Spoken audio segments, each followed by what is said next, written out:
చూస్తున్నాం చైనాని వణికించింది భూకంపం. తెల్లవారుజామున ఒక్కసారిగా భూమి కంపించడంతో చైనా వాసులు భయభ్రాంతకు గురయ్యారు, పరుగులు పెట్టారు. ఒక్కసారిగా ఈ భూకంపం బారిన పడిపోయి అంతా కూడా ఒక్కసారిగా వణికిపోయారు. సో ఒకసారి మన ఆర్టీవీ స్క్రీన్ పైన దృశ్యాలు చూస్తున్నాం. సుమారుగా 4.6 మ్యాగ్నిట్యూడ్తో 4.6 రిక్టర్ స్కేల్ పై నమోదైంది ఈ భూకంపం. ఒక్కసారిగా ఈ షాపింగ్ కాంప్లెక్స్లోని కొన్ని దృశ్యాలు ఇవి. చైనాలోని షాపింగ్ కాంప్లెక్స్లో అక్కడ ఒక్కసారిగా భూమి కంపిస్తున్న దృశ్యాలు అవి. 4.6 రిక్టర్ స్కేల్ పై నమోదైంది. సుమారుగా 10 కిలోమీటర్ దగ్గర భూకంప కేంద్రం నమోదైంది. సో ఇది సైరన్ మోగుతోంది. చైనాలో ఒక్కసారిగా భూమి కంపించడంతో ప్రజలంతా భయభ్రాంతకు గురయ్యారు. సైరన్ మోగుతోంది అంటే ఎమర్జెన్సీ సిచ్యువేషన్ ని తలపిస్తోంది.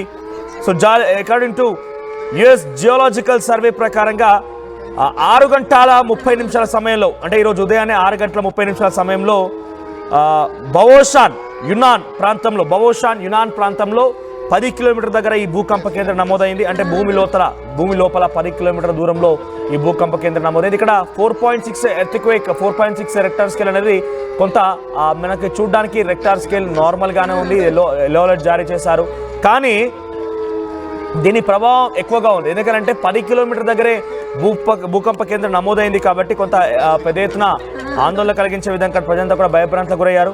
బహుశా ఈ పాకిస్తాన్కి సహకరించడానికి ప్రకృతి కూడా వారిని ఉపేక్షించడం లేదు, ప్రకృతి కూడా వెంటాడుతోంది చైనానే మాత్రం చాలా క్లియర్ అర్థమవుతోంది. మయన్మార్, చైనా రెండు కూడా ఎఫెక్ట్ అయ్యాయి. So there have been no immediate reports. ప్రస్తుతానికి ఎటువంటి ఇమీడియట్ క్యాజువాలిటీస్ కానివ్వండి, మేజర్ డ్యామేజెస్ ఉన్నట్టుగా ఇంకా తెలియలేదు. కేవలం ఒక గంట క్రితమే చైనాలో ఈ ప్రమాదం జరిగింది. So as per the nodal agency of government of India ఎప్పటికప్పుడు మన దగ్గర వచ్చేటువంటి ఎటువంటి పరిస్థితి ఉండబోతోంది ఫ్యూచర్లో. ఎందుకంటే చైనా, మయన్మార్, ఆఫ్ఘనిస్తాన్, పాకిస్తాన్ ఈ అన్ని దేశాలను కూడా టర్కీ ఎర్త్క్వేక్స్ను నిత్యం భయభ్రాంతం గురి చేస్తున్న నేపథ్యంలో మన భారతదేశం పరిస్థితి ఎలా ఉండబోతుంది అనేది ఎప్పటికప్పుడు అంచనా వేస్తున్నారు. సో ప్రస్తుతం మన భారతదేశంలో అరుణాచల్ ప్రదేశ్లో దీని ప్రభావం కనిపించింది. సో అరుణాచల్ ప్రదేశ్ నుంచి 428 కిలోమీటర్ దూరంలో ఈ యొక్క భూకంప కేంద్రం నమోదైంది. అటు మయన్మార్ నుంచి సుమారుగా 450 కిలోమీటర్ దూరంలో, సో ప్రస్తుతానికి సుమారుగా మయన్మార్ నుంచి 500 కిలోమీటర్ దూరంలో, భారతదేశం నుంచి సుమారుగా 420 కిలోమీటర్ దూరంలో ఈ భూకంప కేంద్రం నమోదైంది. చైనా ప్రాంతంలో బావోషన్ యునాన్ ప్రాంతంలో ఈ భూకంప కేంద్రం నమోదైంది. సో పాకిస్తాన్లకు సహకరించడానికి బహుశా ఈ ప్రకృతి విలేతాళన చేస్తోంది. మీరు గమనించండి, టర్కీలో భూకంపం వస్తోంది, మయన్మార్లో భూకంపం వస్తోంది, తర్వాత పాకిస్తాన్లో భూకంపం ఉంది, ఇప్పుడు చైనాలో భూకంపం ఉంది. అంటే ఏ దేశాలైతే కొంత భూకంప బారిన పడుతున్నాయి ఇవన్నీ కూడా పాకిస్తాన్ సహకరిస్తున్నవి. మయన్మార్లో భూకంపం ఉంది, టిబెట్, తర్వాత ఇవన్నీ ప్రాంతాల్లో కూడా భూకంపాలు నమోదయ్యాయి. ఇటీవల కాలంలో కేవలం 2-3 రోజుల వ్యవధిలోనే ఇవన్నీ కూడా నమోదైన సంఘటనలు ఉన్నాయి. సో ఈ సిచ్యువేషన్లో ప్రకృతి కూడా పాకిస్తాన్కి సహకరించే వాళ్ళని వదిలిపెట్టడం లేదు. పాకిస్తాన్కి సహకరించే వారిని ఎవరిని కూడా ఉపేక్షించకుండా వెంటాడుతోంది. ప్రకృతి కూడా అక్కడ విలేతాండవం చేస్తున్న మాత్రం చాలా సుస్పష్టంగా అర్థమవుతోంది. ఏదేమైనా ఈ ప్రాంతంలో యునాన్ ప్రావిన్స్లో ఈ భూకంపం నమోదవడం ఒక్కసారిగా ప్రజలను భయభ్రాంతకు గురి చేసింది. తెల్లవారుజామున 6 గంటల 30 నిమిషాల సమయంలో ఈ భూమి కంపించింది. ప్రజలంతా ఒక్కసారి రోడ్లు ఎక్కారు, పరుగులు తీశారు. ఏం జరుగుతుందో తేలుకునే లోపే ఒక్కసారిగా భూకంపం వచ్చి అలా వెళ్ళిపోయింది. 4.6గా నమోదైంది. దీనికి సంబంధించి మరిన్ని అప్డేట్స్ మా ప్రతినిధి మధు అందిస్తారు. సో వరుసగా చైనా, అటు టర్కీ, పాకిస్తాన్, ఆఫ్ఘనిస్తాన్, మయన్మార్ లాంటి ప్రాంతాల్లో భూకంపాలు బెంబేలెత్తిస్తున్నాయి. ఈ నేపథ్యంలోనే మన ఇండియన్ సంబంధించినటువంటి ఈ ఆర్కియాలజిస్ట్ డిపార్ట్మెంట్ కూడా పెద్ద ఎత్తున దానికి సంబంధించి ఎటువంటి సిచ్యువేషన్ ఉండబోతుందో అంచనా వేస్తున్నారు. కానీ చైనాలో భూకంపం ఎటువంటి నష్టాన్ని చేకూర్చింది, అక్కడ ఎటువంటి విధంగా ప్రాణ నష్టం వాటిల్లింది? అంటే వరుసగా భూకంపం కేంద్రాలతో సతమతం అవుతా ఉంది చైనా. 2025లోనే భూకంపం రావడం ఇది 3వసారి చైనాలో. సో ఈ రోజు కూడా ఉదయం 6 గంటల 30 నిమిషాలకు 4.6 తీవ్రతతో భూకంపం వచ్చినట్టుగా గుర్తించారు. సంబంధించి అధికారులు అప్రమత్తమయ్యారు. ప్రజలంతా రోడ్ల మీద పరుగులు పెడుతున్నటువంటి రిజల్ట్స్ చూడొచ్చు సీసీటీవీ కెమెరాల్లో కానీ. ఇవన్నీ కూడా భయపరాంతలకు గురయ్యారు. ఎందుకంటే దాదాపు 4.6 తీవ్రత అంటే చాలా పెద్ద తీవ్రత. ఎంత మేర నష్టం ఉందో తెలియదు. ఈ భూకంప కేంద్రం అనేటువంటిది లోపల 10 కిలోమీటర్ల లోతులో అది భూకంప తీవ్రత ప్రారంభమైనట్టుగా ప్రస్తుతానికి గుర్తించారు. ప్రస్తుతానికైతే ఎలాంటి ప్రాణ నష్టం జరిగినట్టుగా ఇన్ఫర్మేషన్ లేదు, ఆస్తి నష్టం జరిగినట్టుగా కూడా ఇన్ఫర్మేషన్ లేదు. కానీ చాలా పెద్ద ఎత్తున ప్రజలు భయాందోళనకు గురి కావడం, రోడ్లపైన పరిగెత్తడం, ఇంట్లో నుంచి బయటకు వచ్చి అనేటువంటిది విజువల్స్ కనపడతా ఉన్నాయి. దీనికి సంబంధించి ఈ యునాన్ ప్రావిన్స్ లో గతంలో కూడా వచ్చాయి 2025 జనవరిలో. తర్వాత ఇదే మేలో ఈరోజు 16వ తారీఖు 14వ తారీఖు ఎగ్జాక్ట్ 2 రోజుల క్రితం కూడా మళ్ళీ భూకంప తీవ్రత వచ్చింది.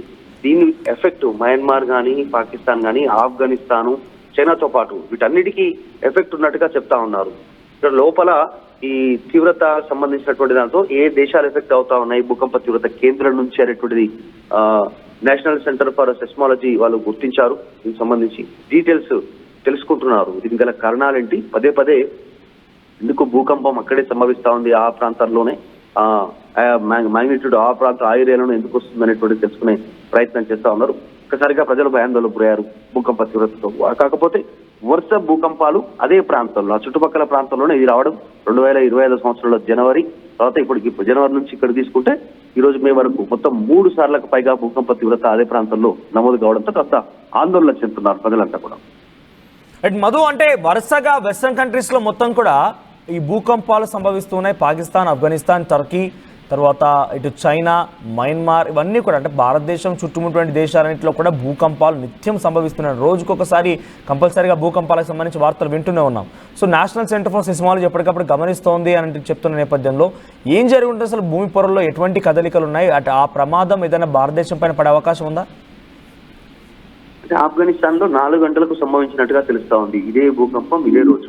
దీనికి సంబంధించి ఈ రోజే తర్వాత వీళ్ళకు 6:30 ఈ భూకంప తీవ్రత చైనాలో కనపడింది. తర్వాత ఆఫ్ఘనిస్తాన్, టర్కీలో ఉన్నటువంటి కొన్ని కీలకమైనటువంటి నగరాల్లో కూడా ఈ భూకంప తీవ్రత సంభవించినట్టుగా తెలుస్తా ఉంది. దీంట్లో అంటే డీటెయిల్స్ ఇంకా 120 కిలోమీటర్ల లోతులోనేమో ఆఫ్ఘనిస్తాన్, టర్కీలో కనబడ్డట్టుగా తెలుస్తా ఉంది.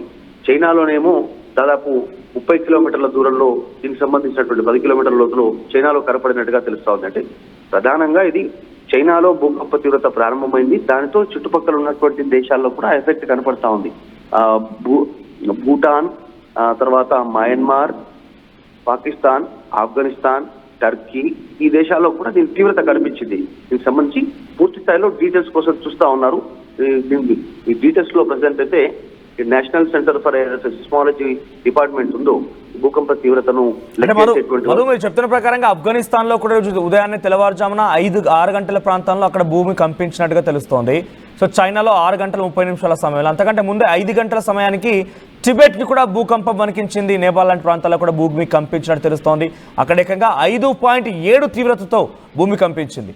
సో వరుసగా గంటల వ్యవధిలోనే వివిధ దేశాల్లో ఈ భూమి కంపించడం చూస్తూ ఉంటే ఈ ప్రభావం భారత్పై ఎటువంటి విధంగా పడే అవకాశం ఉంది? మన దగ్గర నేషనల్ సెంటర్ ఫర్ సెస్మాలజీ ఎటువంటి అంచనా వేస్తోంది? ఎగ్జాక్ట్లీ గతంలో కూడా కాస్త కంపించినటువంటి సిచ్యువేషన్ కనపడింది మనకు. ఢిల్లీలో కానీ కొన్ని ప్రాంతాల్లో భూ ప్రకంపనలు వినపడ్డాయి. భూకంపనలతో కాస్త ప్రజలు ఆందోళనకు గురయ్యారు. ఈ మధ్య కాలంలో ఈ భూకంప తీవ్రత పెరుగుతూ పోతా ఉంది. దానికి రీజన్ ముఖ్యంగా భూకంప కేంద్రాలైనటువంటి ఆ ప్రాంతాలలో కదలికలు, లోపల ఉన్నటువంటి ప్లేట్స్ ఏవైతే ఉంటాయో ఆ భూమికి సంబంధించినటువంటి అడ్జస్ట్మెంట్ సందర్భంగా భూకంప తీవ్రత ఎక్కువగా ఉంటుంది. దాని ఎఫెక్ట్ ఆ చుట్టుపక్కల ప్రాంతాల్లో ఎక్కువగా ఉంటుంది మొదట. తర్వాత పక్కన ఉన్నటువంటి దేశాలకు కూడా ఇది కాస్త వైబ్రేషన్ లాగా చిన్న కదలికల రూపంలో కాస్త కంపించినట్టు, భూమి కంపించినట్టు, బిల్డింగ్లు కాస్త ఊగినట్టు కాస్త ఆందోళనకు గురయ్యే పరిస్థితి ఉంటుంది. కానీ ఎక్కువ తీవ్రత మాత్రం చైనాలో కనపడతా ఉంది.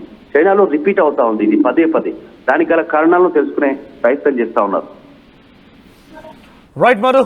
సో వరుసగా భూమి కంపిస్తోంది. అటు చైనాలో, అంతకంటే ముందు టిబెట్లో, అంతకంటే ముందు ఆఫ్ఘనిస్తాన్ అనే ప్రాంతాల్లో కూడా. ఆఫ్ఘనిస్తాన్లో సుమారుగా 6 గంటల ప్రాంతానికి అక్కడ భూమి కంపిస్తే అక్కడ కూడా సుమారుగా 4.0 తీవ్రతతో నమోదైంది. ఆ తర్వాత చైనాలో 4.6 తీవ్రతతో ఇప్పుడు లేటెస్ట్గా బోషాన్ అనే ప్రాంతాల్లో ఈ యొక్క భూమి కంపించినట్టు తెలుస్తోంది. 10 కిలోమీటర్ల దగ్గర భూకంప కేంద్రం నమోదైంది. అంతకంటే ముందు ఈ 2 దేశాల కంటే ముందు టిబెట్ లాంటి ప్రాంతాల్లో కూడా 5.9 తీవ్రతతో అక్కడక్కడ భూమి కంపించింది. టిబెట్స్ సిగాట్సే సిటీలో ఈ భూమి కంపించింది. సుమారుగా 5:10 ప్రాంతంలో టిబెట్లో భూమి కంపించింది. సో ఎగ్జాక్ట్గా 6:30 సమయంలో 4.6 తీవ్రతతో చైనాలో భూమి కంపించింది. సుమారుగా 100 కిలోమీటర్ల రేడియస్ వరకు కూడా దీని ప్రభావం కనిపించింది. 10,000 మంది అక్కడ నివసిస్తూ ఉన్నారు. అంటే ఈ 100 కిలోమీటర్ రేడియస్లో అంటే చాలా తక్కువ అని భావించాము, ఎందుకంటే చాలా దూరంగా ఉన్నాయి కాబట్టి ఆ రకంగా ఉంటుందేమో బహుశా. సో 10,000 మందికి పైగా అక్కడ అందరూ కూడా ఇబ్బందులు పడేది తెలుస్తోంది. సో దీని విషయం పైన అథారిటీస్ ఇప్పటికే ఒక అలర్ట్ జారీ చేశాయి. ప్రజలందరూ కూడా సేఫ్ జోన్లకి లేకపోతే అలర్ట్గా ఉండాలని చెప్తుంది. ఎందుకంటే వరుసగా భూకంపాలు వస్తున్నాయి కాబట్టి ఒక్కసారి వచ్చిందంటే డెఫినెట్గా దాని ప్రభావం మరింతగా ఉండే అవకాశం ఉన్న నేపథ్యంలో చైనాలో ఉన్నటువంటి ప్రజలను ఒక్కసారిగా అలర్ట్ చేసింది. ఎందుకంటే ప్రభుత్వం అందరినీ కూడా తగు జాగ్రత్తలు తీసుకోవాలని చెప్పింది. సో ఈ నేపథ్యంలోనే మీరు గమనించండి, పాకిస్తాన్లకు సపోర్ట్ చేసిన ప్రతి ఒక్కరికి కూడా ప్రకృతి సైతం వదిలిపెట్టడం లేదు. పాకిస్తాన్లో కూడా వరుస భూకంపాలు అక్కడ ప్రజలు బెంబేలెత్తిస్తున్నాయి. చైనాలో అటువంటి